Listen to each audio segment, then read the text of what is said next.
Voilà, Erev Tov, on va commencer le shiur sur la paracha. Les parachiotes, parachiotes de Matot et Mas'é. C'est la fin du livre de Bamidbar. Et on va essayer de réfléchir ensemble sur différents points ce soir. Le premier, c'est une question qui se pose, qui est très simple.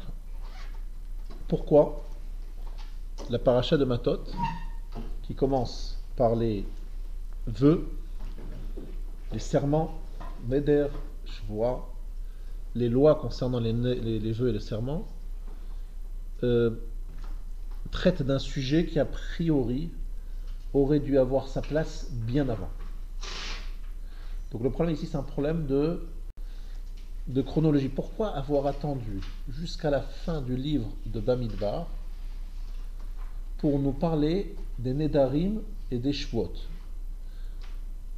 Ces lois auraient pu avoir leur place dans Vaïkra, dans Shemot, où il y a déjà beaucoup d'halachot. On les relègue à la fin du livre de Bamidbar. C'est quand même étonnant, non? Et après, il n'y a pas de raison au niveau du contexte pour qu'on en parle à la fin de Bamidbar. Alors j'ai reçu de mon maître, Rav Moshe Shapira, il a dit comme ça: Bamidbar, c'est un livre qui commence par le mot Bamidbar, aller dans le désert. Et le mot Bamidbar va se transformer en Medaber. Si vous faites attention en hébreu, vous avez donc des consonnes et des voyelles. Au niveau des consonnes, même Dalet, Betresh, c'est-à-dire Midbar, Medaber, c'est les mêmes consonnes. Simplement, les voyelles sont différentes. Donc il a dit, Bamidbar commence par une interprétation du mot, et elle se termine par la parole dans sa dimension la plus aboutie. Lo yachel devaro. Il ne doit pas, littéralement, profaner sa parole. Il ne doit pas rendre sa parole choulin. Il ne doit pas faire de sa parole quelque chose de profane. C'est-à-dire que s'il a dit quelque chose, il a fait un vœu, il faut le respecter. Il a fait une chevoua, un serment, il faut respecter. Sa parole, c'est quelque chose qui est kodesh. Il ne faut pas en faire quelque chose de chol. Chol et kodesh. Chol, c'est profane, et kodesh, c'est consacré. Ça veut dire qu'un juif qui dit cette chose-là m'est interdite par la voie d'un vœu, cette chose-là devient interdite sur lui, et s'il en profite, il transgresse une interdiction de la Torah. Qu'est-ce qui s'est passé? Il a juste dit une phrase. Il a dit quelques mots. En disant ces quelques mots, il a transformé la chose de quelque chose qui est chol en quelque chose qui est nadour, c'est-à-dire quelque chose qui est l'objet d'un vœu. Alors, le vœu, la chevoura, sont donc des halachot qui consacrent, on peut dire qui consacrent de façon incroyable la dimension de la parole. La parole devient tout à fait particulière grâce à cette paracha qui montre la puissance de la parole. Pourquoi Midbar et Medaber? Midbar, c'est le désert. Et Medaber, c'est celui qui parle. Alors, la notion même de Dibour, Aseret Hadibrot.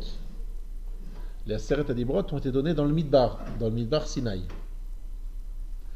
Pourquoi est-ce que les 10 paroles ont été données dans le désert du Sinaï?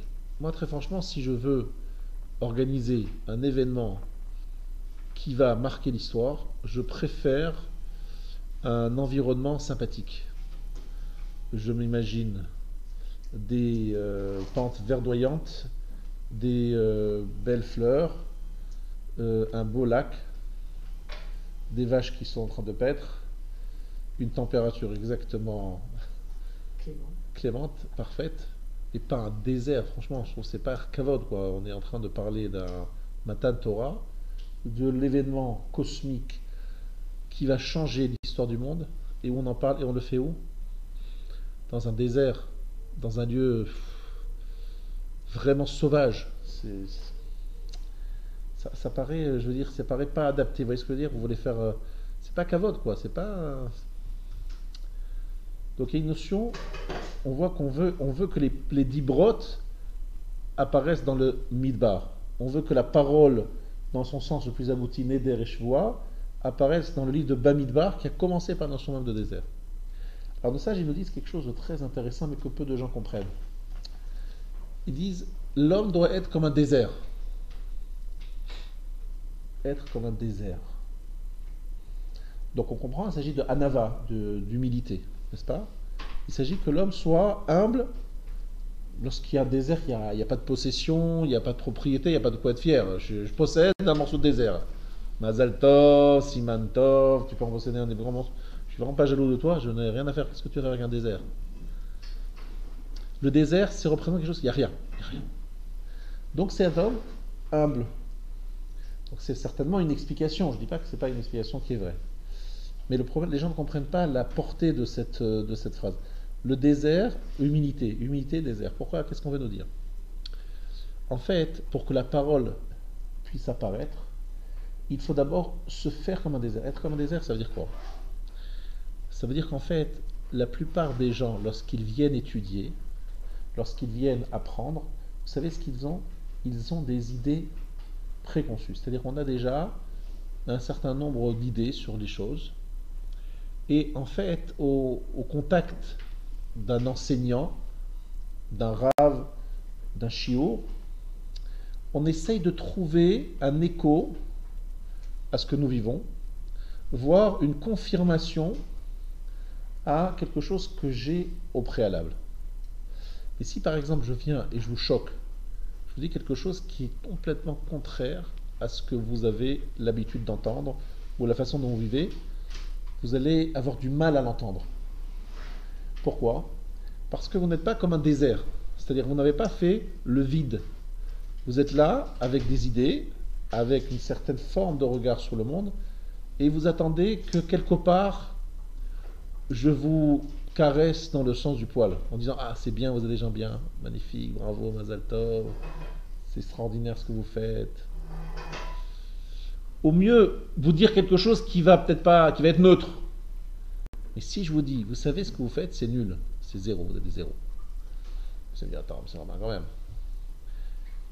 Dès que je vais choquer, je vais porter un jugement, je vais dire quelque chose qui va, même si je prouve, je lis dans un texte, je ne rajoute rien, ça va être compliqué d'entendre. En fait, le vrai problème, pour faire éclore la vraie parole, et pour pouvoir véritablement lui donner toute sa place, il faut être capable soi-même de faire un vide total et d'être capable d'entendre tout ce que la Torah peut me donner. Naase venishma. Les Juifs, ils ont compris ça, ils ont dit Naase venishma. Naase venishma, c'est-à-dire qu'ils ont dit on signe en bas de la page, on ne sait pas ce qu'on va nous dire, on ne sait pas ce qu'on va nous demander, mais on est prêt à le faire. Ça, il faut être un midbar. Avoir fait le vide sur toute une vie antérieure, tout un regard sur le monde, et d'être prêt à tout entendre. Ça, c'est à Seret Adibro dans le midbar.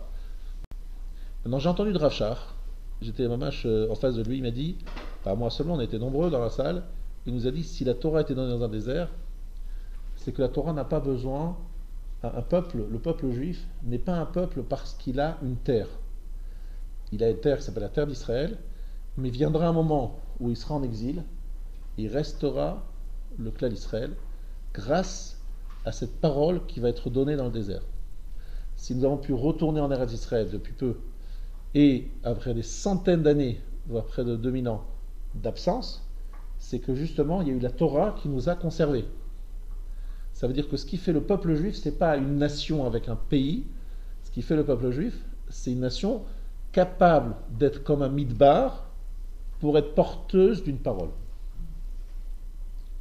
C'est être capable de... Et c'était toute la différence avec les Umot HaOlam, les peuples du monde. HaKadosh Baruch Hu leur a dit, vous voulez recevoir la Torah? Qu'est-ce qu'ils ont dit? Qu'est-ce qui est écrit dedans? Il leur a dit ce qui est écrit dedans. Ils ont dit non, c'est pas pour nous. Donc c'était pas un midbar. Ils étaient prêts qu'à entendre certaines choses et pas d'autres. Et nous on a dit, on fait table rase de toute notre sensibilité, de toutes nos midotes, de tout ce que nous sommes prêts à entendre. Ces gens-là qui sont midbar, ces gens-là, ils vont être des médabrim, ils vont être des gens doués de paroles, capables de dire des paroles qui ont un sens et qui vont changer l'orientation du monde, qui vont avoir des paroles kodesh, des paroles qui vont changer des choses dans le monde. C'est très important ce que je vous dis. Pour être crédible et pour avoir une parole qui porte, il faut que les gens ressentent que vous n'êtes pas là avec des intérêts personnels. Vous savez très bien que c'est ce que je vous dis, vous le sentez, je vous le dis dans d'autres mots, lorsque vous sentez que la personne qui vous parle, elle a des intérêts, elle veut vendre un produit, elle cherche à se mettre en avant, à chercher un peu de cavode, etc. Vous dites bon, ça y est, on a compris, ça y est, on a compris, ça y est. Sa parole ne porte plus. Par contre, si vous sentez qu'il est comme un désert, c'est que lui-même, il est complètement, on va dire, il est complètement, on va dire, en retrait, il ne cherche pas à utiliser sa position d'orateur pour imposer et vendre quelque chose, ou promouvoir quelque chose, ou tout simplement se mettre en avant, à ce moment-là, sa parole porte beaucoup plus. Vous sentez, c'est un midbar lui aussi. Donc c'est un médaber. C'est un vrai parleur, donc je l'écoute. D'accord? Donc c'est vrai au niveau de celui qui entend, c'est vrai au niveau de celui qui parle, et Akadosh Baruch Hu nous dit, c'est vrai au niveau de la Torah. Aseret Adibrot, c'est Bemidbar Sinai. Si vous avez bien entendu la Torah, eh bien, la fin de la Torah, c'est la parashat Matot Maseh, parce que ne nous trompons pas. Après, ça s'appelle Mishneh Torah. Devarim, ça s'appelle Mishneh Torah, c'est la répétition. Donc finalement, Matot Maseh, c'est la fin de la Torah.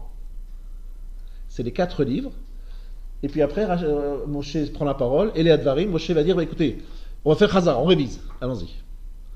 D'accord, il va rajouter certaines choses, mais en fait, c'est des choses qui sont en vérité déjà dans la Torah auparavant, mais c'est Mishneh Torah, répétition de la Torah, le discours de Moshe, quelques jours avant sa mort.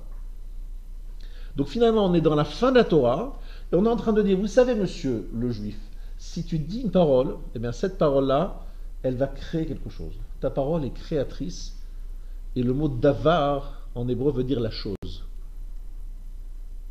C'est-à-dire que lorsque je parle de quelque chose, j'en fais quelque chose. Si je dis que c'est très important, très très important, certaines choses, par exemple, je suis un éducateur, j'ai des enfants, et je parle sans arrêt de quelque chose dans la famille, eh bien ça devient un sujet important. À force d'en parler, ça devient quelque chose d'important. Tout le monde parle de la Coupe du monde de football. Donc ça devient un sujet. Tout le monde va en parler, ça devient quelque chose d'important. Est-ce que vraiment c'est important, 11 types qui sont en train de tirer une balle? Ah ben non, je ne sais pas si c'est important. Mais le fait que tout le monde en parle, que ça devient un sujet, ça devient davar, une chose. Plus on parle de la chose, vous savez très bien que dans des relations humaines, des fois il y a des gens qui vous disent des choses vraiment désagréables. Et vous faites rien, vous glissez, vous faites rien, vous n'en réagissez pas. Bon, ça a été un moment difficile, ça passe.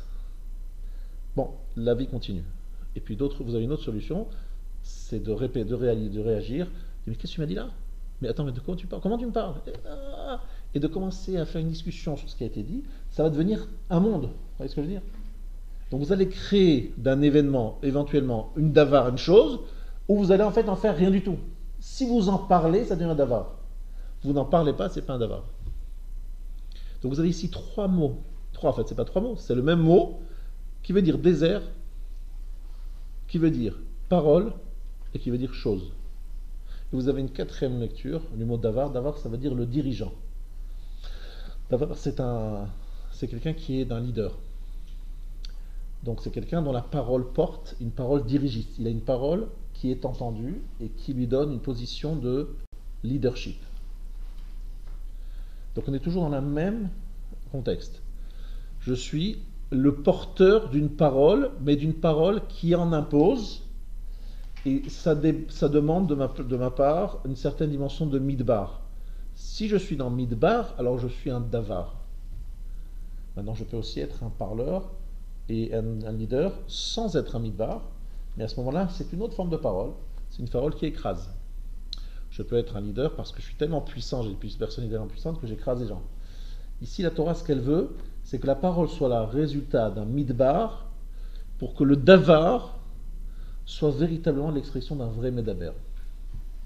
Et je dirais que toute la Torah, elle est là pour arriver à cette finalité qui est Zehadavar. Voici the parole. Si le monde entier est créé pour cela, le monde a un sens. C'est que la parole trouve sa place.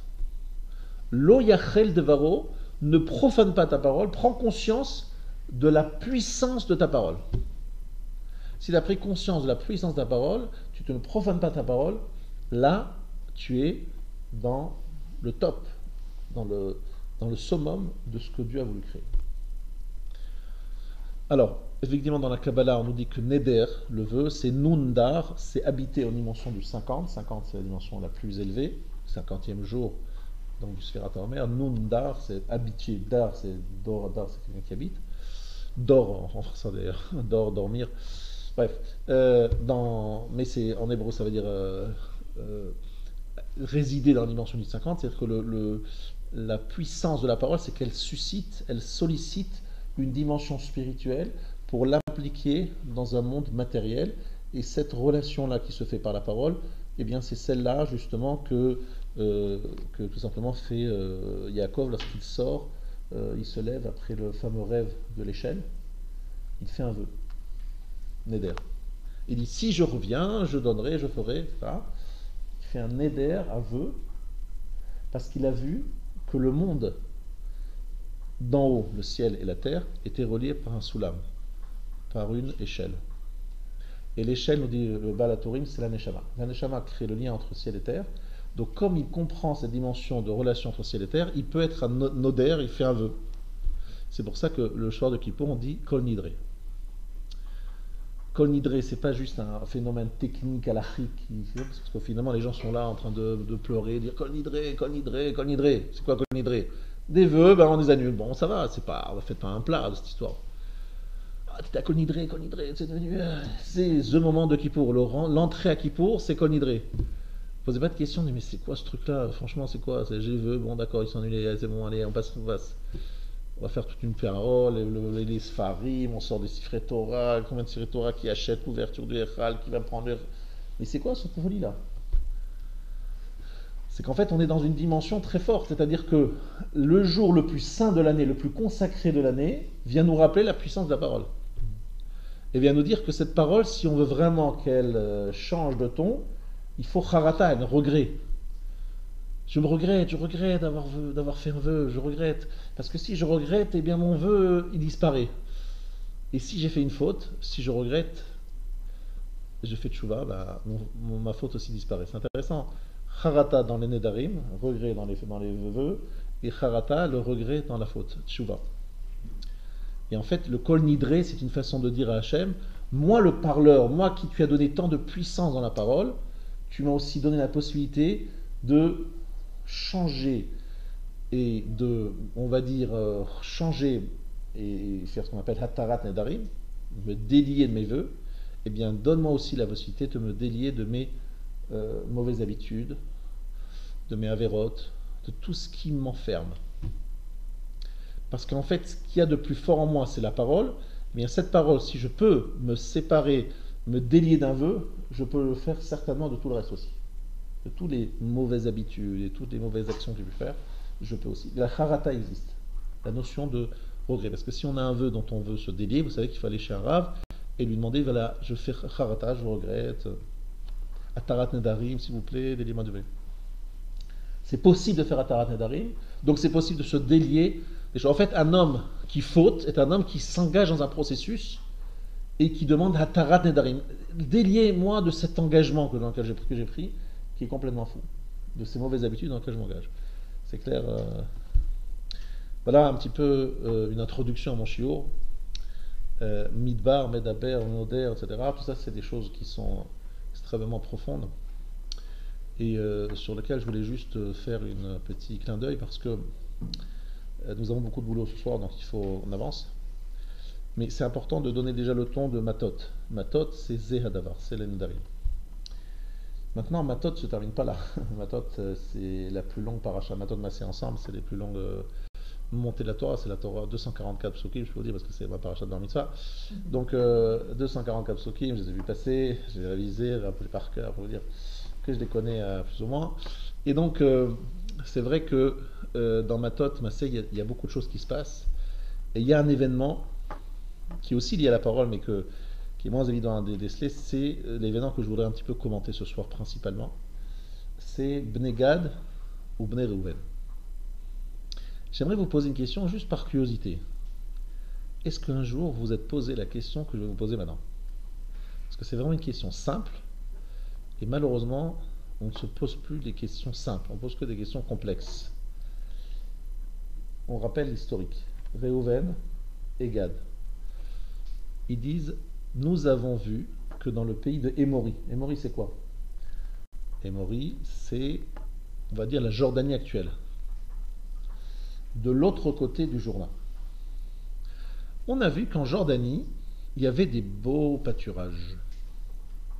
Et nous avons des troupeaux nombreux, affamés.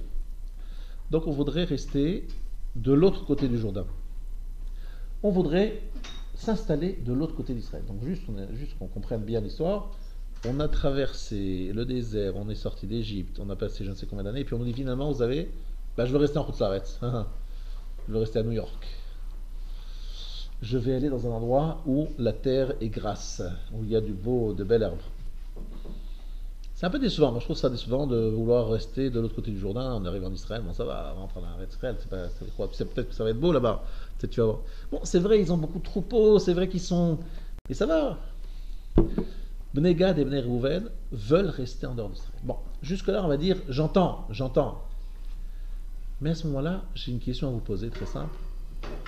Pourquoi la tribu de Ménaché est mise à contribution dans cette affaire? Elle n'a rien demandé. Tribu de Ménaché. La moitié de la tribu de Ménaché se trouve de l'autre côté du Jourdain avec les Bnei Gad et Bnei Reuven, et l'autre moitié se trouve près d'Éphraïm, à côté donc de... Voilà, en Israël, de l'autre côté du Jourdain. Expliquez-moi pourquoi Ménaché il se retrouve à cet endroit partagé en deux, coupé en deux. Alors, si vous avez la réponse, il faut me la donner même maintenant. Mais vous n'avez pas la réponse. Parce que la réponse que je vais vous donner, c'est impossible de la trouver tout seul. Impossible. Impossible. Et je ne l'ai pas inventé moi-même. Je l'ai lu. C'est écrit dans le Magen Avraham, Siman Reshmem, dans le Shulchan Aruch, au nom du Sefer Asara Ma'amarot, un des grands livres de Kabbalah, de Rabbi Menachem Azaria Mipano. Il y a un grand maître italien qui habitait Padoue, bon bref, dans le nord de l'Italie, et il s'appelait Rabbi Menachem Azaria, un des élèves, c'est pas un élève en direct, du Harizal. Et d'après mon maître, un des plus grands maîtres de la Kabbalah après le Harizal. Rabbi Menachem Azaria, dans son livre Asara Ma'amarot, il donne une explication, on va dire, très étonnante. Laquelle? Il dit que Réhouven, Gad et la moitié de Ménaché ne pouvaient tout simplement pas rentrer en Eretz Israël pour une raison précise. Il y a un point commun qui relie ces trois personnages.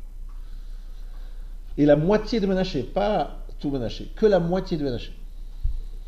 Alors, il y a une halakha dans le Siman Reshmem dans le Shulchan Aruch, une halakha peut-être peu connue parce que ce n'est pas des simanim dont on parle évidemment au grand public, c'est sur la relation intime. Vous savez qu'il y a un Shulchan Aruch qui explique comment on a une relation intime. Alors je ne rentre pas dans les détails, évidemment pas dans ce cadre-là, mais le Shulchan Aruch en gros nous dit que lorsqu'un homme est avec sa femme, il doit être avec elle. Il ne doit pas avoir la tête ailleurs, il ne doit pas penser à une autre femme, il doit être véritablement avec sa femme, dans sa tête, pas seulement dans son corps. Je ne rentre pas, comme je vous l'ai dit, dans les détails. Il y a, on va dire, des personnages qui ont un peu raté le coche. Excusez-moi l'expression, mais où la chose s'est pas faite la méadrine, la madrine au niveau de la relation. Alors le premier que tout le monde connaît ici, c'est Réhouven. Pour une raison très simple que vous connaissez tous et toutes. Réhouven, c'est le produit d'une relation entre Yaakov et Léa, c'est vrai. Sauf que Yaakov, il pensait être avec Rachel. Donc il va avec une femme, pensant qu'elle est Rachel, alors qu'en fait elle est Léa. Donc c'est une relation avec une tare, avec un défaut. Parce que c'est pas bien d'aller avec une femme pensant à une autre. D'accord? Même si on sait très bien qu'on va avec sa femme, mais si par exemple à ce moment-là on passe à une autre femme, c'est interdit. En tout cas, c'est un bgam, c'est une tare. Voilà, c'est une tare. Réhouven ayant en lui cette tare, n'est-ce pas, Réhouven, eh bien, il ne peut plus entrer en Eretz Israël.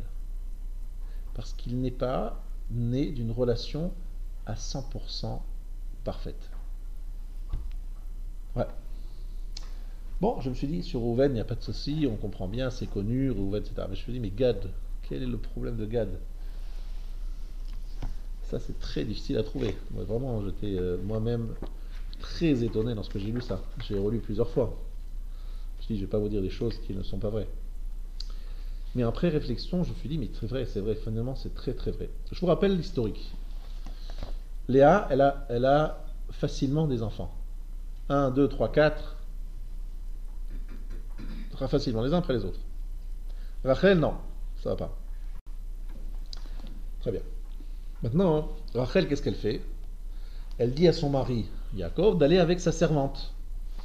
D'accord? Vatitenlo et Bilha, Shifrata Leisha, elle s'appelle Bila, sa servante. Vayavo ele Yaakov, etc. Elle a eu Dan et elle a eu Naphtali. Bon. Maintenant, va terre Léa qui amna miledet. Léa, elle voit qu'elle n'a plus d'enfant. Alors qu'est-ce qui se passe? Elle se dit, oh là là, j'ai plus d'enfant. Mais ça va, c'est bon. Léa, t'as 4 enfants, 4 garçons, c'est très bien, magnifique, Mazal Tov. Qu'est-ce qu'il y a? En fait, on ne sait pas, c'est de la jalousie, qu'est-ce qu'elle veut? Elle dit, ah mais Rachel, elle a eu 2 fils de sa servante, moi il faut aussi mettre ma servante Zilpa dans les bras de Yaakov pour qu'elle ait aussi des enfants. Attendez, il n'y a pas de problème. Mais Rachel n'a pas d'enfant, la pauvre. C'est normal qu'elle donne sa servante à son mari pour se consoler ou je ne sais quoi, pour essayer d'avoir des enfants. Mais toi, tu as été béni, ça va, tu as 4 garçons. Effectivement, c'est pas justifié de donner Zilpa à Yaakov. Pourquoi? Amdam il est elle ne peut plus avoir d'enfants. Mais normal, laisse la place à Rachel, maintenant c'est autour de Rachel. Parce qu'elle aura 4 garçons elle aussi, peut-être qu'on pourra reparler, mais ça va, elle n'a pas de garçons pour l'instant. Non, non, non. Léa, elle veut absolument continuer à s'occuper de la naissance des shiftés Israël. Elle veut absolument être actrice là-dedans. Donc qu'est-ce qu'elle fait? Elle prend sa servante, Zilpa, et elle la donne à Yaakov. Sauf que Yaakov n'était pas d'accord. En fait, il ne le savait pas. Elle s'est substituée, Zilpa, à Léa. Ça veut dire que Yaakov, il pense aller avec Léa, et en fait, il va avec Zilpa. Et Zilpa, elle a un enfant qui s'appelle Gad. Donc Gad est lui aussi de naissance un peu problématique. C'est qu'il est la naissance, il vient d'une relation où Yaakov pensait être avec Léa, et en fait il est avec la servante de Léa, Zilpa. C'est pour ça que Gad, lui aussi, exit d'Eretz Israël. Réhouven et Gad sont tous les deux issus de relations problématiques, on va dire comme ça. Vous allez me dire, qu'est-ce qui se passe avec Ménaché? Jusqu'à présent, c'est bon, hein. Rachel, pardon, Réhouven et Gad, on a compris. Mais que se passe-t-il avec Ménaché? Ménaché, il est le résultat de quelle liaison? Là aussi, je vais un peu vous choquer. Vous savez que Yosef, il s'est marié avec une femme qui s'appelait Osnat. Cette femme Osnat, c'est la fille de qui? Alors c'est la fille, d'après le Midrashim, de Dina. Mais de quelle histoire de Dina? C'est que Dina a été violée par Shrem ben Hamor, Shrem fils de Hamor, et elle aurait eu donc dans cette relation où elle était violée, une fille qui s'appelait Osnat. Et cette fille Osnat s'est mariée avec Yosef. Donc il y a un petit peu dans Osnat des reliquats, si on peut dire comme ça, de Shrem. Donc elle n'est pas d'ascendance à 100% cachère. Donc si vous faites le calcul, vous avez Yosef, ça dit Gamo, magnifique. Osnat, elle en elle, moitié de son père, Shrem, moitié de sa mère, Dina. Donc moitié cachère, moitié pas cachère. Donc finalement, ce que vous arrivez aux enfants, qui sont les enfants de Yosef et Osnat, vous avez Ménaché et Ephraim, n'est-ce pas? 2 enfants. Donc vous avez un quart qui provient de l'ascendance Shechem, et 3 quarts qui sont Dina et Yosef, qui sont cachés à la mère. Et donc en fait, si vous réfléchissez, vous avez donc un quart c'est la moitié de Ménaché, parce que vous avez deux fils, Ménaché et Ephraïm, un quart c'est la moitié de Ménaché. La moitié de Ménaché ne peut pas rentrer en Eretz Israël parce qu'il y a en eux des résidus de Shrem ben Hamor. Rentrer en Eretz Israël, c'est pas donné à tout le monde, c'est un mérite. Et pour avoir ce mérite, il faut avoir une ascendance parfaite, un yichus parfait. Chez Réhouven, chez Gad et la moitié de Ménaché, il y a un problème au niveau de l'ascendance. Réhouven et Gad, il y a une relation avec une personne, on pense que c'est une personne, en fait c'est une autre. Donc il y a un problème d'adaptation entre la pensée et l'acte. Et en ce qui concerne Ménaché et Ephraïm, Ménaché, il est d'ascendance en partie de Shrem ben Hamor, qui est donc quelque chose de pas très caché. Voilà pourquoi ces deux tribus ennemies, elles disent oui, c'est pour avoir un troupeau, c'est pour avoir ceci, pour avoir cela, mais en vérité, la raison elle est autre, c'est qu'ils ne peuvent pas entrer en Eretz Israël, parce qu'ils n'ont pas le sroud d'y entrer. Ces paroles-là du Rabbi Menachem Azaria Mipano, elles ont fait couler beaucoup d'encre.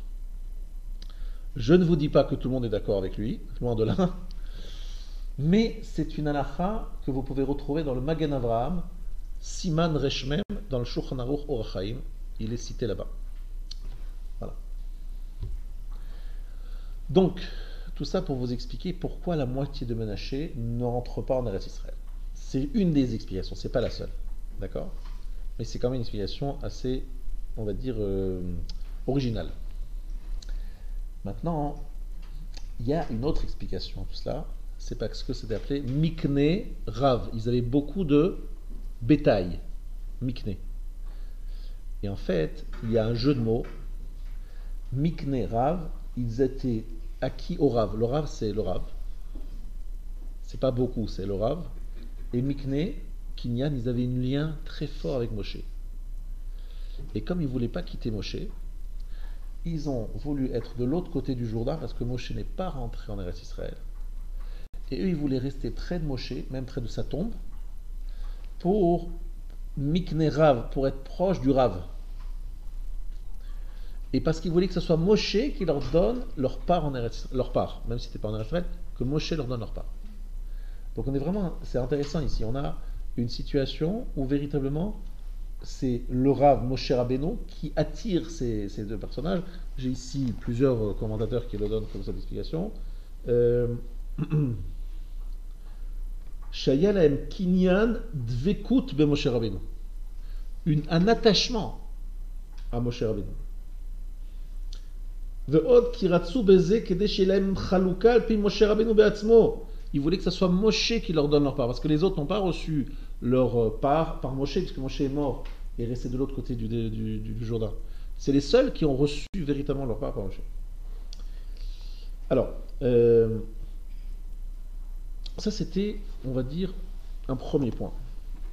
Un deuxième point très important, je voudrais ici que vous écoutiez bien, une grande leçon de vie que j'ai pris d'un Sfat Emet. Sfat Emet, il y a 139 ans, très exactement, dans une petite ville, au université peut-être à Varsovie, en tout cas dans une ville en Pologne, il a donné le shiur suivant.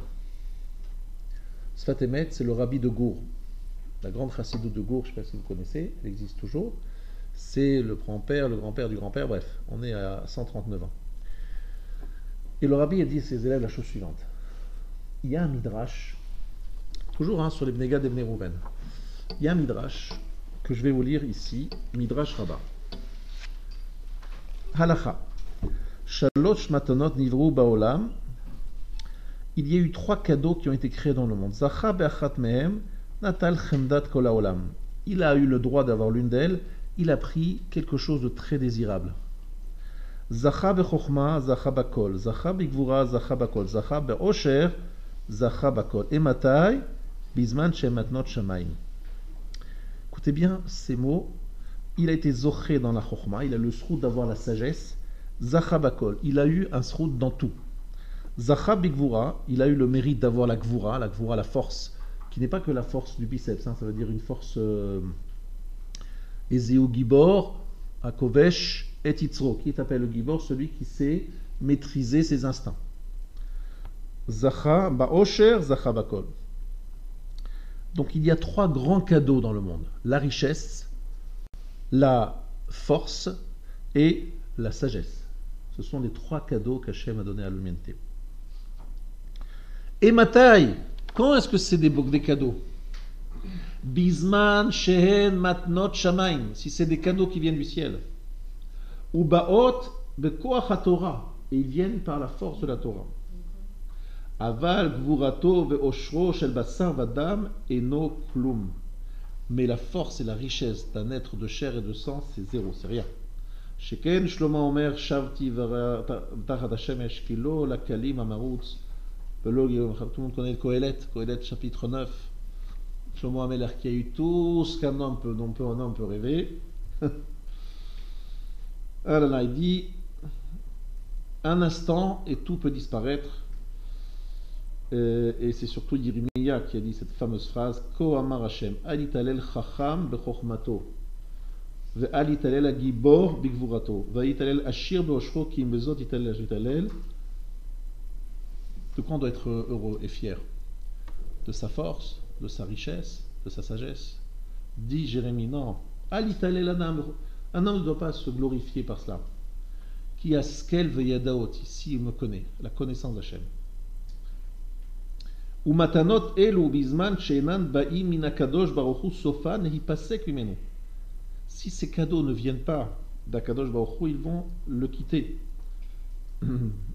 Et après, encore le Midrash développe. Alors,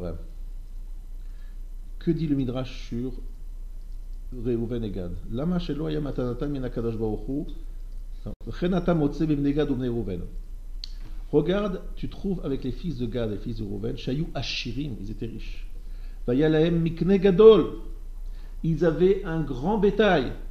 V'chibebu et momonam, ils ont aimé leur argent. Vayeshvu lahem chutz me'eretz Israël, et ils se sont installés en dehors d'Israël. Les fichach galut echila mikol hashvatim. C'est pour ça qu'ils ont été exilés, les premiers de toutes les tribus. Les premiers à être exilés, c'était Reuven et Gad.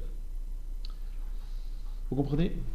On reproche à Reuven et Gad d'avoir, parce qu'ils avaient donc un grand troupeau, d'avoir revendiqué des choses qu'ils n'auraient pas dû revendiquer.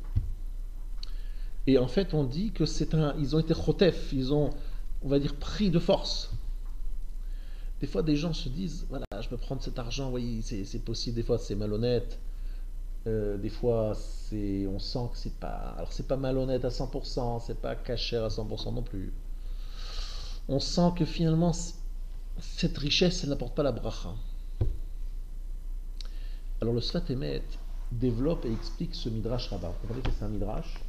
Et le Sfat Emet a dit à ses chassidim la chose suivante.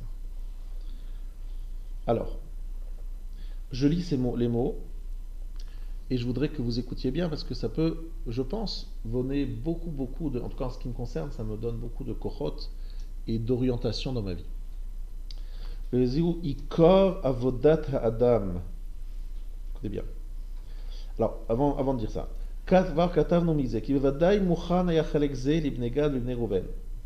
écoutez bien. C'est sûr que la parcelle qu'ont pris les fils de Gad, les fils de Reuven, leur était attribuée déjà. C'était déjà leur part. Ils ont raison. C'était ce qu'ils devaient, c'était mouchan, c'était prêt pour eux.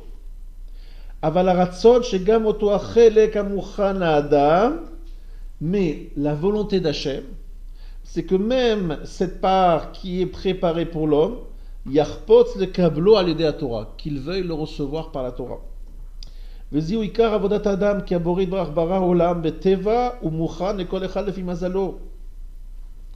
Écoutez bien, voilà la principale avodat Adam, service au travail de l'homme. Le Créateur a créé le monde beteva ou muchan ekol echad lefi mazalo. Chacun a sa part qui est préparée. Aval bnei Israël tzrichim la'alot hakol elav yitbarach lema'ala min hamazal. Les Bnei Israël doivent faire littéralement monter tout cela vers lui, au-dessus du mazal. Vetzarich sheyeh haratzon lekabel matnat shamayim ubekoach haTorah vezeu davar shel kayama. S'il le reçoit matanat shamayim bekoach haTorah, par la force de la Torah, ça c'est quelque chose qui va pouvoir rester. Mais si je le prends par mon mazal, ça ne sera pas la même chose. Je m'explique. Hachem nous a tous prévu ce dont on a besoin pour vivre. Notre Hatan, notre Parnassa, etc., etc. Tout est prêt. Mais on a deux façons de le recevoir. Soit on le reçoit par le mazal, c'est-à-dire comme un non-juif aurait vécu, c'est-à-dire qu'il a sa part dans le mazal. Il le reçoit parce que tout simplement, ça lui revient, ça a été écrit avant sa naissance. Vous savez qu'avant la naissance, 40 jours avant la, la conception, il y a une voix qui sort du ciel. Akadosh Baruch Hu prend une goutte de sperme ou de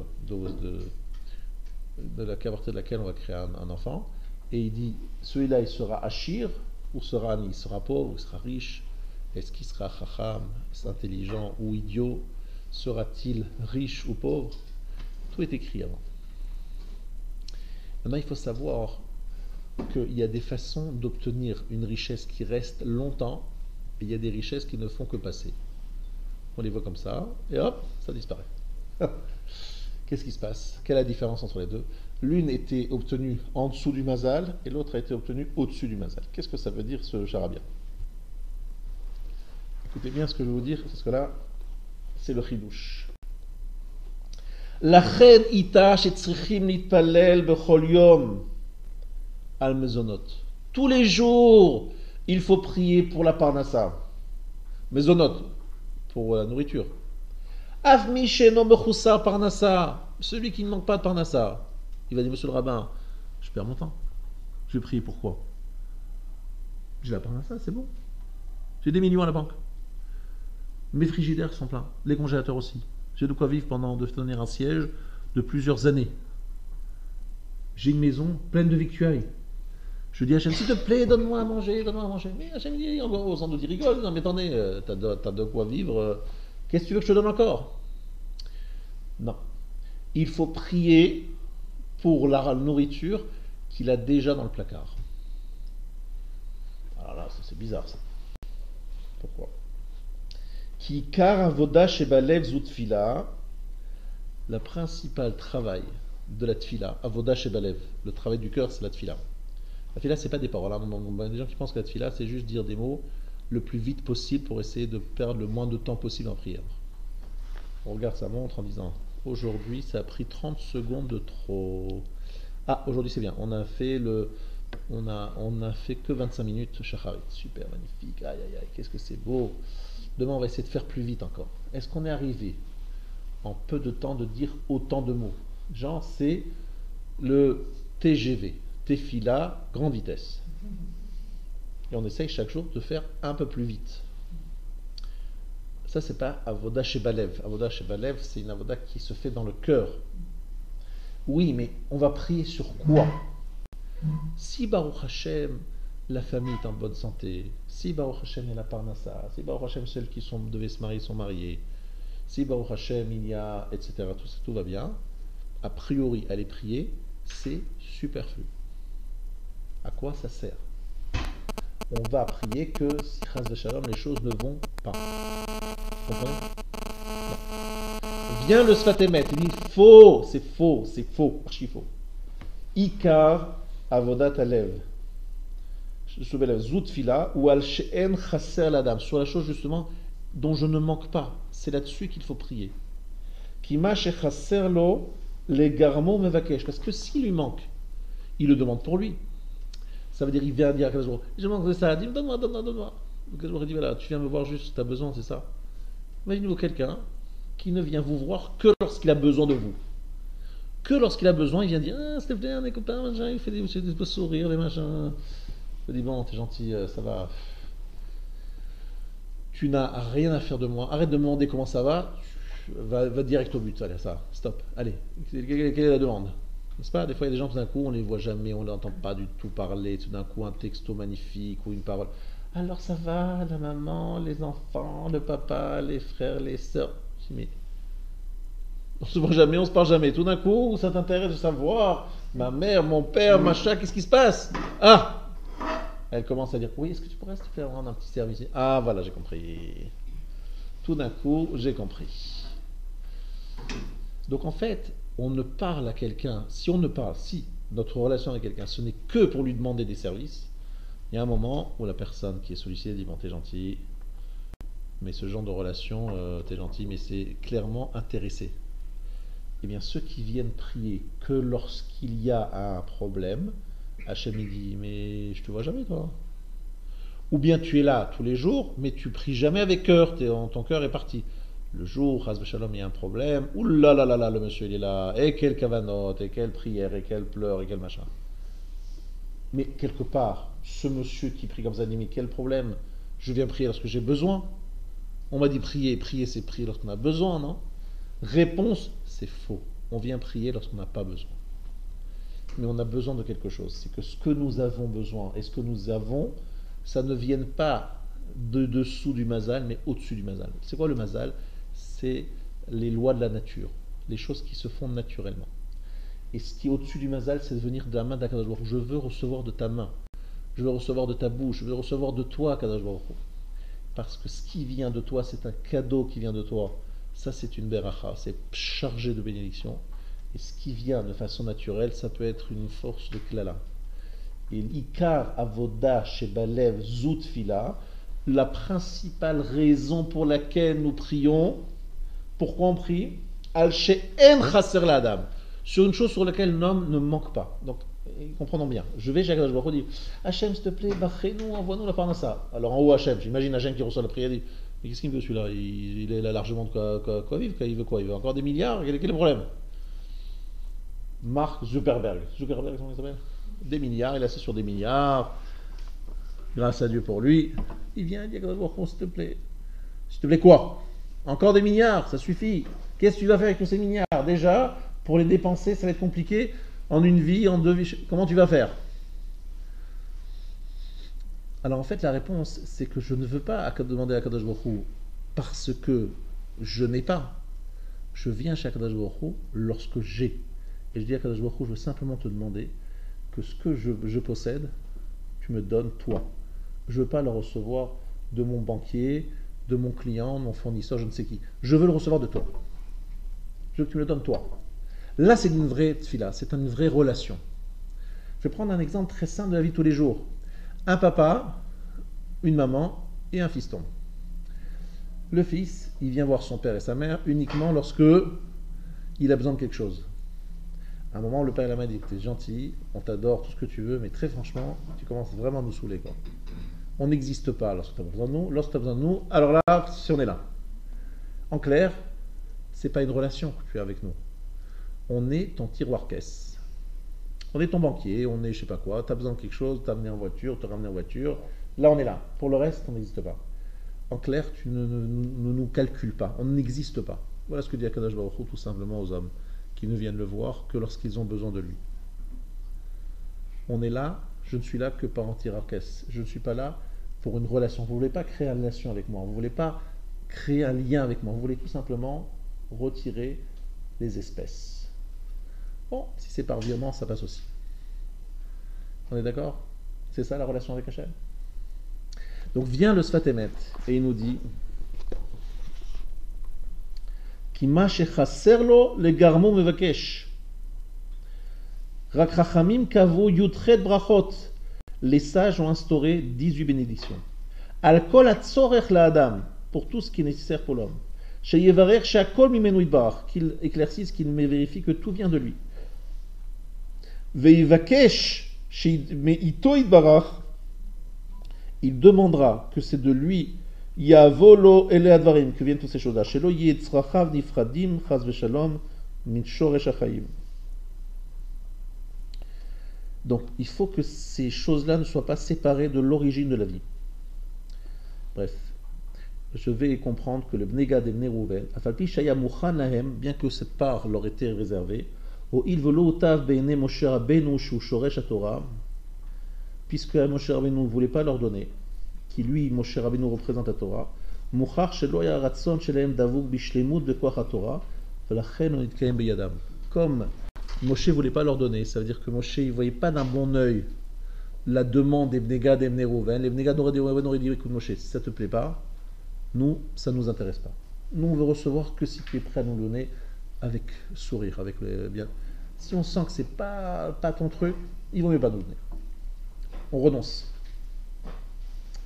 Ça veut dire que si Moshe l'avait donné, Belev Shalem dire, mais avec plaisir, là oui. Mais dit le Midrash, regarde, vous voyez que Moshe ne le donne pas avec plaisir. Alors vous auriez dû dire non, on ne prend pas. On veut le recevoir de la part de Moshe, on veut que Moshe nous la donne. Peut-être qu'ils l'ont demandé trop tôt, n'est-ce pas? Peut-être que s'ils avaient attendu un petit peu et que Moshe leur avait dit, puisque c'était préparé, c'était prévu qu'ils les reçoivent, et que Moshe leur avait dit, écoutez, Bnegan et Rouven, je vous apprends une bonne nouvelle, vous avez droit à cette partie. Très bien. Mais comme ils l'ont demandé trop tôt, et que Moshe leur était pas prêt à leur donner encore, là ils ont pris quelque chose qui venait pas Mishoresh Torah. Moshe c'est Shoresh Torah, c'est la Torah elle-même. Eh bien vous savez ce qui s'est passé? C'est ceux qui ont perdu le plus tôt leur parcelle. Ils ont été exilés les premiers, Bnei Gad et Bnei Rouven. L'onit kayam beyadam, c'est pas resté dans leurs mains. Vous voulez que les biens restent longtemps dans vos mains? Priez très fort pour que ces biens que vous avez déjà, vous les receviez de la main d'Hachem et pas de la main de Bassar Vadam. Que ce soit Beshoresh Torah, que ce soit la Torah qui vous la donne, que ce soit l'Hachem qui vous la donne. Et le fait de prier pour quelque chose qu'on a déjà est la preuve qu'on n'est pas là pour demander et exiger d'Akadosh Baruch Hu et essayer de faire des affaires avec Akadosh Baruch Hu. Mais c'est aussi une façon de conserver les choses. Très important ce que je dis là, parce qu'en fait, ce qui se passe avec le temps, c'est que les gens qui ont beaucoup, ils ne comprennent plus qu'ils ont quelque chose. Ils ne réalisent plus qu'ils sont véritablement des gens qui sont gâtés. Et donc, quelque part, ça devient normal et un dû. Et finalement, il n'y a plus de relation avec Hachem. Hachem qui leur fait tous ces brachot, il n'y a rien rien n'est créé par ça. On ne crée rien avec ça. La relation avec Hachem est complètement dénaturée. Je vais prendre un exemple très simple que je donne souvent. Un garçon qui est gâté par ses parents lui donnent tout le temps tout ce qu'il veut. Finalement, c'est plus un cadeau, merci beaucoup, c'est un dû. Et si c'est plus un cadeau, c'est plus une relation, il n'y a pas d'amour qui passe. Voilà. C'est un travail pas simple de prier pour ce que nous avons déjà, ce qui ne nous manque pas. S'il te plaît, Hachem, et tu dis non, oui, mais je veux que ça vienne de ta main, je veux que tu me le donnes. Mais surtout, je reconnais que ça vient de toi. Et je ne m'habitue pas à ce que c'est normal, c'est habituel. Non, ça vient bien de toi, je reconnais que ça vient de toi. Et ça, c'est ce que nous aimerions voir chez nos enfants. L'enfant arrive, la table est prête, le repas a été cuit avec l'amour, tout l'amour d'une maman. Il s'assoit, ni dit bonjour, ni dit merci, ni dit c'était bon. Il se lève, même pas il débarrasse, et encore, s'il débarrasse parce que vous avez eu une drôle d'idée, c'est lui dire tu pourrais pas débarrasser ton assiette? Vous avez que le sentiment. Vous dites, ah là là, c'est pas bon ça, c'est pas bon. C'est pas bon. Il s'est habitué, c'est normal, c'est un dur. Je suis en train de détruire mon fils. Pour lui, tout est naturel, tout lui est dû. Et finalement, c'est pas ça la vie. Alors que si vous avez un enfant qui, pour chaque chose, lui dit merci papa, c'est super, merci maman, merci pour tout. Si vous faites un achat, vous dites pas seulement parce qu'il vous dit merci, c'est pas le merci, c'est que vous êtes fier de votre enfant, dit voilà, j'ai quelqu'un qui a gardé une certaine qualité, qui ne s'est pas habitué à prendre, qui n'est pas un preneur, mais c'est quelqu'un qui sait reconnaître les choses qui lui sont faites, et Bézrat Hashem lorsqu'il sera marié, parce que dans le mariage, c'est là que tous les problèmes de Médot explosent, ça va au Hachem. Ce qu'il y a de bien dans le mariage, c'est qu'on ne peut pas rester, on va dire, moyen au niveau des Midot. Donc si le mari fait ça avec sa femme, je peux vous garantir, déjà signé, qu'ils vont arriver dans mon bureau un jour ou l'autre. En disant, et s'ils ne viennent pas dans mon bureau, c'est qu'ils vont aller directement au guet. Mais je suis quoi, moi? J'existe pas, moi, je suis sa femme, sa bonne, quoi, c'est quoi? Il m'a acheté quoi au moment du Aroupa, j'ai signé bonne pour toujours. Sa femme de ménage, je lui repasse ses chemises, je lui lave tout, je lui donne à manger, dada, c'est normal? Pas de reconnaissance? Elle a raison, c'est normal, tout est normal, c'est indu. Il n'y a plus de relation, Tu me dois. Je t'ai donné, voilà, chacun dit combien tu me dois, voilà, tu as préparé le repas, donc je te dois combien? Ah oui, je t'ai payé à la fin de l'année, à la fin du mois. Ah, à la fin du mois, j'ai donné ton salaire. Ah oui, bah oui, je t'ai envoyé un petit virement que je t'ai donné chaque mois, je te donne une partie de mon salaire pour acheter ce que tu veux, machin, donc je t'ai payé. Genre, c'est devenu une relation d'affaires. Il a payé, elle a fait, on dirait donc c'est quoi? C'est plus une femme, c'est une bonne. Voilà le danger de quelqu'un qui ne sait pas prier en demandant à Kadosh Baruch Hu, je reçois de ta part quelque chose que j'ai déjà. Ça, il faut bien réfléchir. Ce sfatémet, ça doit rester dans notre esprit et nous donner beaucoup de force dans nos prières, même sur des choses que nous avons déjà. Bnegad et Bnerouven, leur erreur, ça a été de demander alors qu'ils n'auraient pas dû demander. Mais ça leur revenait, hein. Mais ils l'ont demandé trop tôt et ils ne l'ont pas reçu avec le sourire de Moshe. Donc c'est pas resté. Ok, cette deuxième remarque est claire. On va pouvoir passer à la troisième, quatrième, je ne sais pas combien, peu importe. Nous sommes aujourd'hui à la veille de Rosh Chodesh Av. Et il y a une corrélation avec tout ce que je vous ai dit et le mois de Av.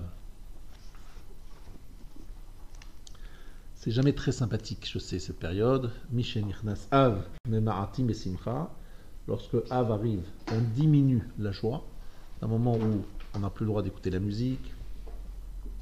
La semaine prochaine, pas de repas de viande, vous le savez, c'est que le poisson. Ou des légumes, hein, si vous voulez, mais en tout cas, pas de viande. Des œufs, c'est cachère aussi, c'est bon. Alors, après les usages, je ne vais pas rentrer parce qu'il y a beaucoup d'usages divers et variés. Les Ashkenazim sont très marmirim. Les Sfaradim sont un petit peu plus cool. Ça dépend d'ailleurs les Sfaradim de quelle origine. Sachez que beaucoup de Sfaradim ont pris les Khumrat Ashkenaz dans ce domaine. Bref, il y a à boire et à manger dans cette période, à part le fait que c'est un jeûne bientôt le 9 av. On va dire que c'est un moment un peu difficile. Pourquoi? À cause de la destruction de Beth Amikdash, entre autres. Il y a ici, dans le Bnei Yissachar, une réflexion très intéressante basée sur un livre de Kabbalah qui s'appelle le Megalé Amukot, entre autres.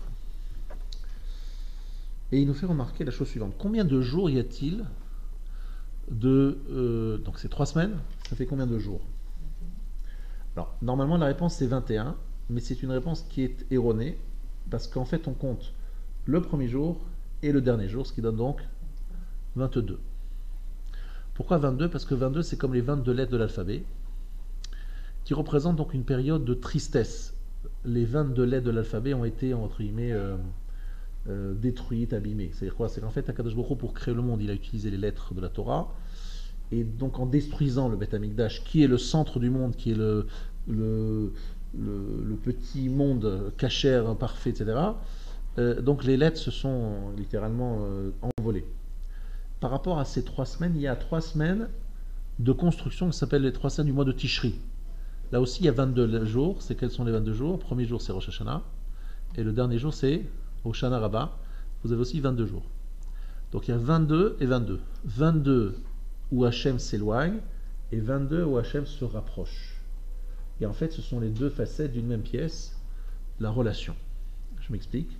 Lorsque vous avez une relation saine et forte avec quelqu'un, vous avez deux façons d'apprécier la force de votre relation. Lorsque vous êtes en face d'elle, si c'est votre femme, j'espère que c'est votre femme et pas une autre femme. Donc si c'est votre femme, donc vous êtes en face d'elle, vous dites oh là là, je l'adore, je l'aime, on est content de se parler, d'échanger, etc. Deuxième façon d'apprécier la force de votre relation, lorsqu'elle part en voyage pour une raison X, et vous dites oh là là, elle me manque, je rentre à la maison le soir, la maison est vide, bref, elle vous manque. C'est-à-dire que vous appréciez la relation dans votre relation et dans votre absence. Ainsi, Akadosh Baruch Hu, il est absent pendant 3 semaines, il est absent, il se cache, et il est présent au mois de Tishri où il est omniprésent. Tout le temps, synagogue, mitzvot, machin, etc. Les 3 semaines du mois de Tishri, c'est une présence très, très, très accentuée. D'accord? Ces 3 semaines, ces 2 fois 22, c'est pour créer un lien fort avec Akadosh Baruch Hu. C'est que nous serions censés, en ce moment, ressentir une souffrance de l'absence de Dieu. Qu'est-ce que ça veut dire? C'est que vous pouvez prendre l'avion, vous rendre au Kotel, c'est vrai, Mais le Kotel, je vous fais quand même remarquer que ça fait quand même quelques années qu'il est là et qu'il cache derrière lui une esplanade. Sur cette esplanade, il y a des musulmans. Je n'ai rien contre les musulmans, mais on aurait préféré voir un Beth Amikdash avec Kohanim, Kohen Gadol, sacrifices, etc. Donc ça ne se passe pas. Donc quelque part, vous avez un peu le cœur qui saigne. Pourquoi? Parce que c'est pas tellement le Beth Amikdash qui vous gêne, c'est que le Beth Amikdash, c'est la maison d'Hachem. Et que lorsqu'on allait au Beth Amikdash, on voyait Hachem quelque part. Il y avait des miracles, il y avait des présences, il y avait une évidence de la présence d'Hachem. Donc ce qui nous manque, c'est sa présence. Donc il nous manque. Il est absent. C'est comme le mari qui rentre chez lui et dit où est ma femme? Ah, elle est partie en voyage. Elle lui manque. Et là il se dit comme je l'aime, je ressens vraiment le manque. Et lorsqu'il la voit, il est heureux de la voir, et là il ressent la proximité. Donc le mois de Tishri c'est la proximité, le mois de Av c'est la distance. Maintenant regardez bien, il y a juste un moment un peu spécial que je suis obligé d'en introduire, c'est les dernières heures de Tisha B'Av. Les dernières heures de Tisha B'Av, ça donne toujours lieu à des grosses problématiques dans les familles, parce qu'il y a un usage plus ou moins cachère de commencer à faire la fête à la fin de Tisha B'Av. Je ne sais pas si vous avez remarqué ça, mais il y a des familles où c'est un peu instauré d'une certaine façon de faire des choses bizarres. Les dernières heures de Tisha B'Av, ils font comment déjà, il y a l'impression que c'est déjà la fête. Alors, il y a une source à cela, c'est que le Mashiach ben David, il est né, ou il va naître, ou il est déjà né, je ne sais pas exactement, je ne suis pas au courant encore, à les dernières heures de Tisha B'Av, les 5 dernières heures de Tisha B'Av. Donc ces 5 dernières heures, elles ont un statut spécial. Mais ce n'est pas une raison d'écouter la musique ou d'aller se laver. Mais je sais qu'il y en a certains qui le font. Je vous dis juste que c'est assourd, mais que c'est venu du fait que c'est pendant cette période-là que le Mashiach va naître. Ou qu'il est né. D'accord? C'est possible qu'il est né, mais qu'on ne le connaît pas encore. Hein. C'est pour ça que je vous dis ça, que je ne sais pas. Il peut se révéler un peu plus tard. Il ne va pas se révéler à 1 an ou à 6 mois. Il se révélera lorsqu'il sera déjà un homme. Quoi. Donc c'est pour ça que je dis qu'il est peut-être déjà né. Moi, ça m'arrangerait qu'il soit déjà né, comme ça on pourrait en finir avec cette histoire. Bon, bref. Mais pour l'instant, je ne sais pas. J'ai pas les infos. Alors ici, le Bnei Issachar nous fait remarquer la chose suivante. Il y a combien de jours? Donc on a dit 3 semaines, n'est-ce pas? Il y a 12 jours en Tammuz. Pourquoi 12 jours en Tammuz? En Tammuz, on a commencé quand la période pas sympathique? Le 17 Tammuz. Et c'est quand que se termine le mois de Tammuz? Le 29, c'est-à-dire demain. Donc on a 12 jours, n'est-ce pas? Et il y a combien de jours au mois de Av? 9. 9 et 12. D'accord? Et si on fait le calcul du nombre d'heures, alors le nombre d'heures au mois de Tammuz, ça donne 312. D'accord? Halchou Shevi, ils sont allés en captivité, Shevi. Et il y a combien d'heures dans les 9 jours du mois de Av? Ça fait 216. Valeur numérique du mot Yira et du mot Arié. Alors, en fait, Arié, il y a quelque chose d'un peu étonnant, c'est qu'il y a un passouk dans Echa. Vous faites attention à ce Dvar Torah, c'est quelque chose que va falloir que vous répétiez à la maison. Donc, Echa, chapitre 3, c'est écrit. Dov orev huli, Arié bamistarim. Dov, c'est qui Dov? L'ours. Orev huli, il me tend un piège. Ari bamistarim, le lion se trouve caché, tapis. En clair, il parle des ennemis d'Israël qui sont en train de se mettre en embuscade pour détruire le Beth Amikdash, détruire, etc. C'est qui Dov? C'est les Perses, et qu'ils ont persécuté, évidemment, comme leur nom l'indique. Et Arié, le lion, c'est les Babyloniens. Bref, ce sont des symboles de peuples qui vont nous détruire. Très bien. Il se trouve que dans le Passouk, c'est écrit Arié, en fait, mais c'est pas écrit Arié, c'est écrit Ari. Ari sans Hé. C'est un peu bizarre, normalement on dit Arié, le lion, c'est avec un Hé. Et là c'est écrit Ari sans le Hé. Chapitre 3 de Megillat Echa. Vous vérifierez.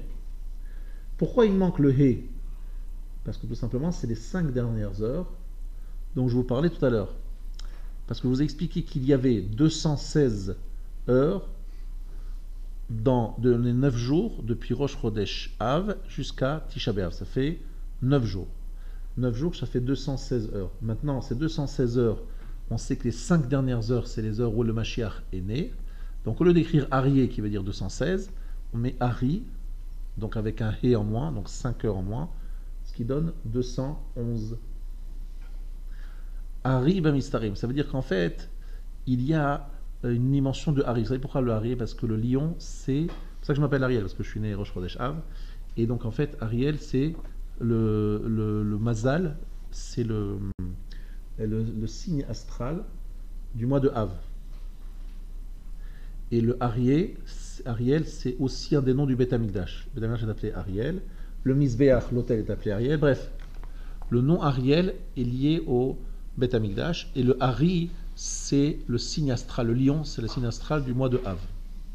Donc en fait, ici, il y a une sorte de volonté de faire une allusion que Arié, le lion, 216, c'est le nombre d'heures depuis Rosh Chodesh Av jusqu'à Tisha B'Av.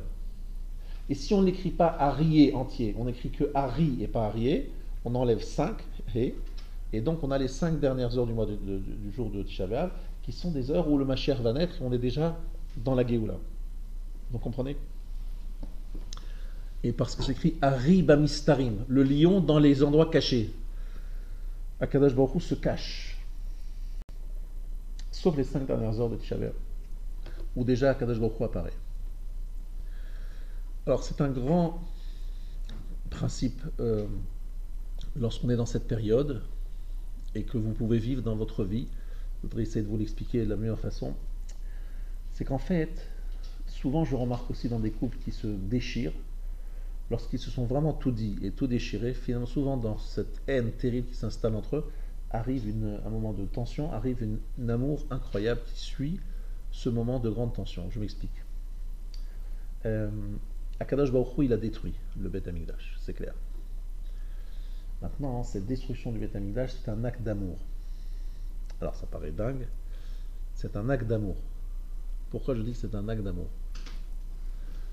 Alors, chaque année, je répète la même image. Je m'excuse pour ceux qui m'ont écouté l'année dernière, et l'année d'avant, mais je répéterai mes la l'année prochaine, si la chaîne nous donne une bonne santé.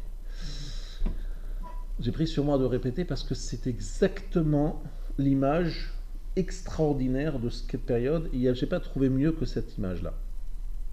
Donc je vous explique, c'est de la façon suivante. Il y avait un jour un très grand peintre. Ce peintre, qu'est-ce qu'il a fait? Il est allé pendant des semaines sur le sommet d'une montagne. Il a commencé à peindre le plus beau des paysages possibles. Il avait devant lui un cirque de montagnes et de la mer, bref, un endroit magnifique. Et il a commencé à peindre son chef-d'œuvre. Il est resté des semaines devant ce paysage. Il termine son tableau. Et il est très fier. Il le signe. Il est très fier. Il prend un peu de recul pour bien apprécier le paysage derrière, le tableau devant lui. Et à ce moment-là, il y a une flèche qui est lancée dans ses eaux et qui explose le tableau. Le tableau, il est déchiré complètement par une flèche qui vient de nulle part. Alors il cherche partout, mais c'est qui a tiré cette flèche? Et il voit qu'un ami à lui est sur une autre montagne et c'est lui qui a tiré la flèche. Il dit, mais c'est quoi ça? Tu m'as déchiré mon chef-d'œuvre. Alors son ami lui dit, regarde derrière toi. Il tourne la tête et il voit qu'il y a un précipice derrière lui. Il dit, je t'appelais très fort, tu ne m'écoutais pas, tu étais tellement obnubilé par ton chef-d'œuvre que tu ne m'entendais pas. La seule solution pour te sauver, c'était de détruire ton tableau. J'ai essayé, je t'ai appelé, mais tu ne m'entendais pas. C'était ou bien je détruisais le tableau, ou tu faisais encore un pas et tu tombais dans un précipice. Donc en fait, tu dois me remercier de t'avoir détruit le tableau, parce que c'est comme ça que je t'ai sauvé de la mort d'une chute fatale. Écoutez bien cette image n'oubliez jamais, c'est exactement ce qui s'est passé le 9 Av. Akadosh Baruch Hu a dit aux Juifs, venez, faites teshuva, arrêtez de faire des bêtises. Et les Juifs regardaient le Beth Amikdash en disant, mais qu'est-ce qui se passe? Si on fait une avéra, on amène un korban. Si on fait Navera, il y a le Kohen Gadol. Si on fait Navera, etc., etc., il regardait le Beth Amikdash en disant, mais c'est pas possible, Hachem, il peut pas nous abandonner, on est à côté du Beth Amikdash, on fait partie du club Beth Amikdash. Impossible. Donc, à force de regarder le Beth Amikdash, on ne voyait pas qu'on est en train de reculer, de tomber, qu'on allait véritablement tomber dans un précipice dont on ne pourrait plus jamais se relever. Qu'est-ce qu'a fait Hachem? Il a détruit le Beth Amikdash. Et alors on s'est réveillé, on a dit, mais qu'est-ce qui se passe? Qu'est-ce qui se passe? Le Beth Amikdash a détruit, qu'est-ce qui se passe? On a regardé. Ah oui, on a compris. Le Beth Amikdash faisait, entraînait, avait pour conséquence le Beth Amikdash de quoi? De me mettre dans une situation d'hypnose, on peut dire, où je ne voyais plus ce que je faisais, comme un peu de drogue, comme si j'étais drogué et que je ne voyais pas la réalité. La seule solution pour me sauver, c'était de détruire le Beth Amikdash. Vous entendez? Cette image-là, Rabotai, c'est pas moi qui l'ai dit, c'est Rav Shimshon Pinkus qui l'écrit, mais je crois que lui-même il a pris ailleurs. Et c'est une image extraordinaire sur la période dans laquelle on vit. C'est qu'en fait, toute la destruction qu'on nous décrit pendant cette période, pourrait être pour nous un signe de rejet divin. Hachem nous a rejetés. En fait, qu'est-ce qu'il a fait cet ami? Il a sauvé son ami, qui allait mourir, n'est-ce pas? Akadosh Baruch Hu nous a sauvés en détruisant le Beth Amikdash. Vous entendez ça? Sauvé de quoi? On s'est rendu compte de notre erreur. On s'est rendu compte de nos devoirs, qu'on manquait à nos devoirs et qu'on pensait pouvoir s'abriter derrière le Beth Amikdash. On se dit, bon, si on fait une avéra, pas de problème, ici, non, c'est pas grave. On ne se rendait pas compte de la gravité de notre situation, du danger dans lequel on était, du danger spirituel dans lequel on était. La seule solution, ça a été de détruire le Beth Amikdash. Vous comprenez cette image? Eh bien, cette image-là, c'est un signe d'amour d'Hachem. C'est pour ça que c'est écrit Mizmor le Asaf, un chant pour Asaf. Elohim ba'u goyim nachalatecha. Dieu, des goyim sont venus dans ta part, dans ta parcelle. C'est un chant dans lequel on raconte la destruction de Beth Amikdash. On parle d'un chant, Mizmor. On va quoi? On va chanter, on va danser. Qu'est-ce que ça veut dire Mizmor? Ça devait être lamentation, pas Mizmor, demande la Gemara. Et là, Shekila et Tramato, Baetzim Wavanim. Akadosh Baruch Hu, littéralement, a lancé, a déversé sa colère sur des pierres et sur du bois. Akadosh Baruch Hu aurait pu détruire le Beth Amikdash ou détruire les Juifs. Qu'est-ce qu'il a fait Akadosh Baruch Hu? Il a dit que je préfère détruire le Beth Amikdash plutôt que détruire le peuple d'Israël. Il aurait pu ne pas détruire le Beth Amikdash, à ce moment-là, les Juifs seraient tombés dans un abîme dont ils n'auraient jamais pu se relever. Vous comprenez ou pas? Ça, il faut bien comprendre ce que c'est le Khurban Habayit. Le Khurban Habayit, c'est un acte d'amour où Akadosh Baruch Hu détruit sa maison pour sauver son peuple. C'est pour ça que les dernières heures de Tisha B'Av, ce sont des heures de Rachamim énormes. Lorsque Hachem laisse les Goïm mettre le feu au Beth Amikdash, c'est un signe d'amour énorme. Maintenant, vous le savez peut-être pas, mais je vous invite à lire de longues histoires là-dessus. Vous savez, il y a des parents qui sont très laxistes avec leurs enfants. Ils disent oui, oui, oui, ils disent toujours, ils acceptent toujours et ils les gâtent leurs enfants. Et il y a des parents beaucoup plus sévères avec leurs enfants. L'expérience que nous avons est la suivante, c'est que les enfants qui ont eu des parents qui les gâtaient ont beaucoup moins d'amour et de relation avec leurs parents que des enfants qui ont eu des parents sévères. Et vous savez pourquoi? Parce que les enfants, au fond d'eux-mêmes, ils se rendent bien compte que souvent les parents qui les gâtent sont des parents qui n'ont pas envie de se prendre la tête, qui n'ont pas envie de s'occuper de leurs enfants. Qu'est-ce qu'ils font? Ils achètent leur silence en leur donnant ce qu'ils veulent. Bon, ils crient un peu, allez, donne-moi, on t'achète. Ils m'embêtent un peu, mon fils, allez, prends ça. Ils répondent tout de suite oui aux demandes de leurs enfants, mais pas parce qu'ils les aiment. C'est parce qu'ils veulent tout simplement s'en débarrasser. Donc les parents, ils se disent, mais qu'est-ce qu'on est gentils parents, regardez, on donne à nos enfants tout ce qu'ils veulent, on est super sympa avec eux. En vérité, c'est pas un signe d'amour, c'est que vous voulez acheter leur silence. Et les enfants, ils n'ont pas l'air de le ressentir comme ça lorsque vous leur donnez. Mais après les années, lorsqu'ils grandissent, ils ressentent bien qui sont les parents qui les aiment vraiment. Les parents les plus sévères sont souvent les parents qui sont les plus aimés. parce qu'ils savent très bien combien ça a coûté à leurs parents d'être sévères, combien c'était dur pour eux d'exiger et de demander, et ils se rendent bien compte que c'est eux qui les aimaient vraiment. Vous comprenez ça ou pas? Vous le savez, ce que je dis est tout à fait vrai, et c'est exactement ce que nous ressentons à Tisha B'Av. À Tisha B'Av, on sent qu'Akadosh Baruch Hu, notre Père, est sévère, c'est parce qu'il nous aime, pas parce qu'il nous veut du mal. Il est sévère parce qu'il veut sortir le meilleur de nous-mêmes. Il est sévère parce qu'il a peur qu'on tombe dans l'abîme. C'est pour ça qu'il est sévère. Il n'est pas sévère parce qu'il veut nous sanctionner, parce qu'il veut nous punir, parce qu'il veut nous donner une claque. Non. Il est sévère parce qu'il veut qu'on sorte du meilleur de nous-mêmes. Et un jour, lorsqu'on devient un peu mature, on se dit tiens, il a été bon Hachem. Et je peux vous dire que dans ma vie, comme dans la vôtre, je suis sûr, vous avez eu des fois des moments difficiles, des moments d'épreuve. Vous dites à Kadosh Baruch Hu, merci pour ces épreuves. Ça n'a pas été facile le jour, au moment où on les avait. Mais maintenant qu'on en est sorti, on se rend compte combien Hachem nous a aimés et nous a donné quelque chose qu'on n'aurait jamais reçu ni ressenti si on n'avait pas eu ce type d'épreuve. Alors ça demande une certaine maturité, des fois un certain recul, mais c'est ça la vérité. Akadosh Baruch Hu qui nous corrige, c'est Akadosh Baruch Hu qui nous aime. Akadosh Baruch Hu qui ne nous corrige pas, c'est Akadosh Baruch Hu qui ne veut plus de nous. Et je vais vous raconter une histoire que je raconte très souvent. Je la raconte très souvent parce qu'elle est très parlante, parce qu'en plus elle m'a choqué. C'est des années. Je vous raconte une histoire qu'il y a des années. J'ai rencontré quelqu'un, je lui ai dit, on ne voit plus la synagogue. Il me dit, Dieu m'a aimé. Je dis pardon. En clair, il a fait une très bonne affaire et il s'est rapporté, il s'est pris des millions d'euros, je crois des dizaines de millions d'euros. Il dit Dieu m'a aimé. Et moi je me dis Dieu il n'a pas aimé.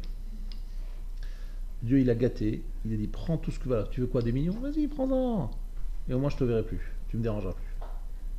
En clair, il lui a dit je te gâte pour que tu me lâches les baskets, j'achète ton silence. Des millions d'euros pour Hachem, c'est combien? Il a des milliards, il a tout le monde entier qui lui appartient. Mais tu m'embêtes avec tes prières parce que ces prières c'est n'importe quoi, c'est de la. Donc il l'aime pas, il lui a donné de l'argent. Mais lui pense qu'Hachem il aime puisqu'il a eu. Non, Hachem il t'aime pas. C'est comme le serpent. Le serpent sa parnassa elle est partout. C'est parce qu'Hachem il l'aime pas. Ça il faut comprendre ça. Ces moments où Akadosh Baruch Hu nous met à l'épreuve, ce ne sont pas des moments où Akadosh Baruch Hu ne nous aime pas, c'est des moments où Akadosh Baruch Hu nous aime un peu plus. Et parce qu'il nous aime un peu plus, il attend un peu plus nos prières. C'est ce qui est écrit à propos des Imaot. Elle n'avait pas d'enfant. Et pourquoi elle n'avait pas d'enfant? Pour qu'elle prie. Et en priant, elle se rapprochait d'Akadosh Baruch Hu. Donc Hachem, quelque part, par amour pour elle, ne leur donnait pas d'enfant tout de suite. Pour qu'elle prie. Vous comprenez? C'est comme ça qu'il faut voir la vie. C'est difficile à voir comme ça? Bien, je vais vous expliquer quelque chose. Lorsque vous êtes en pleine lumière, et qu'on vous amène de la lumière à l'obscurité, vous avez du mal à regarder, à voir, n'est-ce pas? Parce que vous êtes passé brutalement d'une lumière intense à une obscurité. Lorsque vous êtes dans l'obscurité, pendant longtemps, vous arrivez à avoir des petites étincelles de lumière, n'est-ce pas? Mais il faut savoir qu'à Kadosh Baruch Hu, il y a des périodes où il y a beaucoup de lumière, mais en général, elle ne dure pas longtemps. Et pourquoi elle ne dure pas longtemps? Parce qu'à Kadosh Baruch Hu, il sait que lorsqu'on est en pleine lumière, on ne supporte pas l'obscurité, effectivement, on ne supporte pas les épreuves, les difficultés, mais en fait, on ne voit plus Hachem tellement il y a de la lumière. L'époque de Shlomo, il y avait 40 ans de bien-être, tout le monde entier était au pied du peuple d'Israël, c'était les stars, c'était les riches, c'était tout ce que vous voulez. Combien de temps ça a duré? 40 ans. Après 40 ans, qu'est-ce qui s'est passé? Schisme. C'est pas possible, ils ont coupé en deux Israël. Après la période de Shlomo, le schisme, tu dis, c'est pas possible. Comme si on avait du mal à vivre des périodes de lumière. Avec un Beth Amikdash, des minissim permanents. Mais c'est pas possible d'être comme ça. Parce qu'en fait, lorsque vous êtes dans une grande lumière, vous ne la voyez plus. Vous vous habituez, et finalement, vous ne sollicitez plus rien. Vous êtes complètement différent. Alors que lorsque vous êtes dans l'obscurité, vous cherchez la lumière. Et vous trouvez même une petite rayon de lumière, vous le captez et vous le prenez. Parce qu'il y a beaucoup de lumière, vous ne vous rendez pas compte. C'est la fête d'être à côté des grands hommes. Vous savez, lorsqu'on est à côté de grands hommes, lorsqu'ils sont en vie, c'est une telle lumière que finalement on ne les voit même plus. On ne voit même plus leur lumière. C'est lorsqu'ils ne sont plus là qu'on se rend compte combien de lumière ils avaient. C'est vrai pour tous les êtres humains qui sont autour de nous. Lorsqu'ils sont là, à force de les voir, on ne les voit plus. Et lorsqu'ils ne sont plus là, on se dit, ah là là, qui on avait, combien il nous manque. Et en fait, le Beth Amikdash qui n'est pas là, c'est parce que on l'attend pas vraiment. Mais la seule façon pour nous de le recevoir à nouveau, c'est parce qu'on va se dire, mais quand est-ce qu'il va revenir le Beth Amikdash si on l'attend? C'est celui qui l'attend qui le verra. Celui qui l'attend pas le verra pas. Alors, si on dit la chose suivante. Donc, on a parlé des 9 jours et de Ari. Maintenant, si vous faites un calcul et que vous associez les 3 semaines, d'accord, donc des 22 jours, donc vous prenez le 17 Tammuz et le 9 Av, donc 22 fois 24 heures, vous obtenez 528. 528, c'est le compte de Mafteach HaGeula, mais c'est aussi surtout les 528 chapitres de la Torah orale. Ça veut dire qu'en fait, vous savez que les Mishnayot sont partagés en chapitres, les Prakim. Il y a 528 chapitres dans les Mishnayot. Ok? 528 chapitres dans les Mishnayot. Comme les 528 heures depuis 17 Tammuz jusqu'au 9 Av.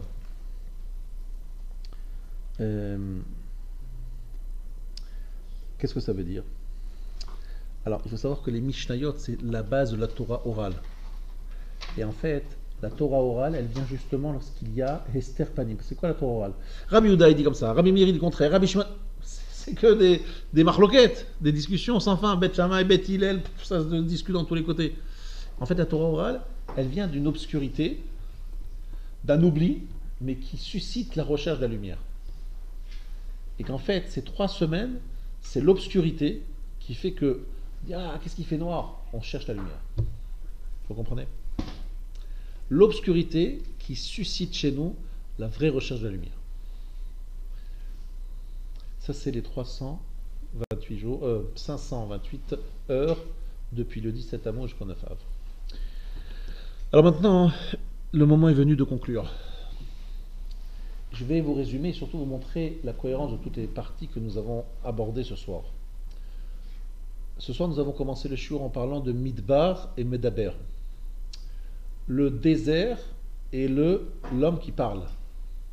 En parlant des vœux. Vous vous rappelez, les vœux, les serments, c'est les premières halachot qui apparaissent dans Parashat Matot. Et on est très étonné qu'on attende la fin de la Torah, parce qu'on a dit que c'est la fin de la Torah, puisque c'est le 5e livre de la Torah, c'est la Mishneh Torah, la répétition. La fin de la Torah pour nous parler des Nedarim, des choses, pour on n'en pas parlé dans Shemot, pour on n'en pas parlé dans Vayikra. C'est qu'en fait, on veut nous dire que dans le livre de Bamidbar, qui a commencé par la notion de Midbar, le Medaber, c'est finalement la finalité vers laquelle Hachem nous amène. Être capable d'être producteur d'une parole, une parole qui est celle qui va donner du sens, qui va transformer et transcender la matière. Puisque lo yachel devaro, il ne doit pas rendre profane sa parole, il faut que sa parole reste sainte, consacrée. Vous comprenez? Lo yachel devaro. Un homme qui est capable de maîtriser sa parole et d'en faire une parole Kodesh est un homme qui possède finalement les vraies clés de l'univers. Ça, il faut comprendre. C'est compris Bamidbar, Medaber. C'est ce qu'on a dit au départ. Puis après, on a bifurqué sur Bnei Gad et Bnei Rouven en rappelant que s'ils ne sont pas rentrés en Eretz Israël, c'est parce qu'ils avaient une ascendance compliquée. Réhouven, Yaakov se trompait sur l'identité de la femme avec laquelle il était dans une relation intime. Gad, Yaakov se trompait avec la femme avec qui il était. Ménaché, c'est les résidus de Shechem ben Hamor, la moitié de Ménaché. Ensuite, on a dit que Bnei Gad et Bnei Rouven ont revendiqué une part, et que cette part, finalement, ils n'auraient pas dû la demander parce qu'ils ont vu que Moshe n'était pas content, ils auraient dû attendre, on le leur donne. Parce qu'une tfila, c'est demander à Kadosh Baruch Hu, je veux que tu me donnes Bematana, que tu lui fasses un cadeau, que ça vienne avec la Torah, je veux que ça vienne de toi. Il ne faut pas venir la sortir, la prendre, il faut demander à Hachem que ce qu'on a, on l'obtienne par Matanat Shamaim, par le cadeau du ciel. N'est-ce pas? Et si on n'est pas capable de prier comme on doit prier, si on est gâté, on ne comprend plus ce qu'on reçoit. Et finalement, le 9 Av, c'est une période d'obscurité parce que les Juifs voyaient tellement de lumière, c'est tellement normal, qu'ils étaient habitués à être gâtés et qu'ils ne voyaient plus la beauté beauté du Beth Amikdash, la beauté de cette proximité à Hachem. Donc Hachem a dit, écoutez, si vous ne vous rendez pas compte de ce que vous avez, je vais vous l'enlever, et là vous allez pouvoir savoir vraiment ce que vous avez. Et ça sera trop tard, parce que vous ne l'aurez plus. Mais quelque part, le fait de ne plus l'avoir, c'est peut-être la garantie de le retrouver, parce que si on est conscient de ce qui nous manque, peut-être qu'un jour on le retrouvera. Mais si on est à côté de quelque chose qu'on ne voit plus, ça n'a plus de sens. Donc c'est pour ça qu'Hachem a retiré le Beth Amikdash, pour qu'on le retrouve et qu'on ne tombe pas dans une abîme spirituelle dont on ne pourrait plus se relever. Voilà un petit peu, en résumé de résumé, ce que j'ai voulu vous transmettre ce soir, en vous souhaitant, Bezrat Hachem, que en cette veille de Rosh Chodesh Av, demain soir c'est Rosh Chodesh Av, ce soit la dernière fois que nous sommes dans un Av, le mois de Av qui est un mois de tristesse. Il est prévu au mois de Av de faire la plus grande fête de l'année, qui commencera le 9 Av et se terminera le 15 Av, donc 7 jours de fête. C'est prévu, vous savez pour quand? Pour cette année, si nous avons le mérite. Très bonne soirée. Nous avons cours encore la semaine prochaine, le 18 juillet, mais ce sera le dernier cours.